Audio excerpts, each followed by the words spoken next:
I'm so excited. My Keith Harring print has arrived in the mail. Is it authentic? Maybe. It did come with a certificate of authenticity, but the price was right, and it came all the way from Italy, and yeah, So I researched the signature and specifics, and close enough for me, but I'm just really excited. So excuse the stuff on my face.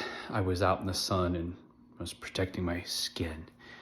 So when people don't have art in their lives, people don't have beautiful things in their environment, it kills me, especially when people have extra money.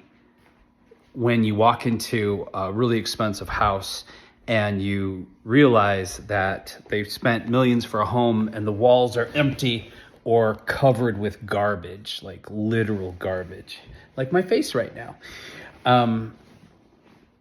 Another thing that's terrible that a lot of Americans don't buy art when they can afford it is that, so art records history.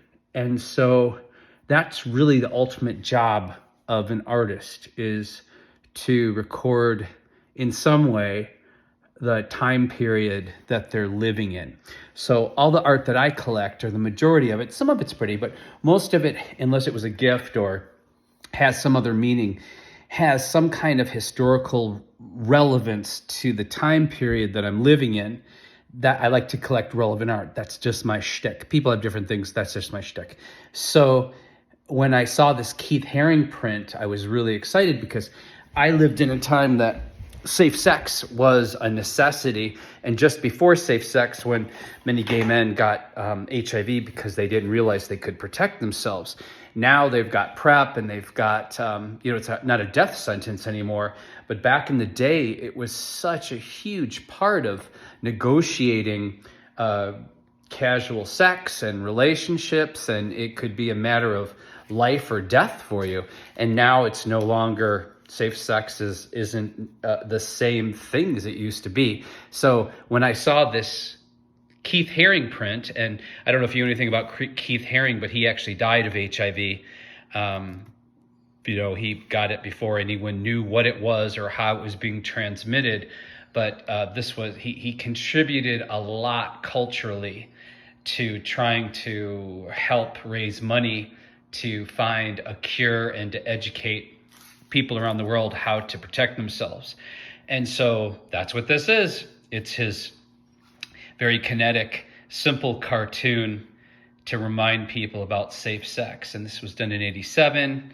It's got his signature here, dated, and there's a certificate of authenticity from the gallery behind it here. So I'm so excited to have this to, add it to my collection. And that's the thing about art.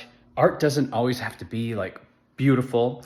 It doesn't always have to be serious. It can be funny. This is pretty damn funny. And when people see it, I hope they laugh. But sometimes people are afraid to laugh when they see art in my house, because they don't realize that if art makes you feel something, that it has accomplished its job. Art should make you feel something. And that's why when I see paint splatters and a lot of contemporary art or decorative art, it just feels so contrite. Now, if it makes you feel something, that's all that matters. But for me, a lot of it just doesn't affect me. I like things that affect me. So a lot of times I pick pieces that are really dramatic or intense or extremely beautiful or thought-provoking, political, even funny. This piece here, this was done by artist of the last name Lacey. We lost him during the pandemic, and he did a lot of political stuff, but he also did a lot of pop art stuff. And this was the kid, Zombie Boy, and this is one of the first videos to go viral on YouTube. So this is my way of documenting the beginnings, the phenomenon of social media and YouTube. And I could go on and on and on, but that's how I collect art. And people see that and they laugh and they ask me if they can take a picture of it. And I'm like, sure, of course. It's funny. It's really funny. I also have a lot of erotic art in my house. And if you want to childproof your house, all you have to do is hang a nude or have erotic art, and no one's going to bring their kids to your house, guaranteed, especially in America.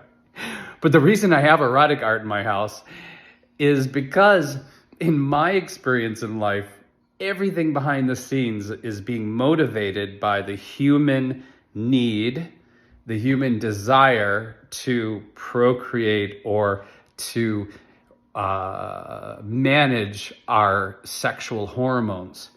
And from the highest places in the art world and politics to the most desperate poverty, the thing that really drives humans next to greed often is sex. So that's why I have a huge collection of erotic art, and it's all kinds of eroticism, because it's the human experience and it's honest. That's honest. Hiding the fact that we have these urges, hiding the fact that, we are what we are, to me is hypocritical and it's stupid. So let everyone else live in denial. I'm going to hang it in my house to remind people what the truth is, what the truth is. And that's how I stay authentic to myself. That's it. Just wanted to show you my cool new Keith Harring print. Can't wait to frame it up and get it hung so people can start giggling. All right, bye.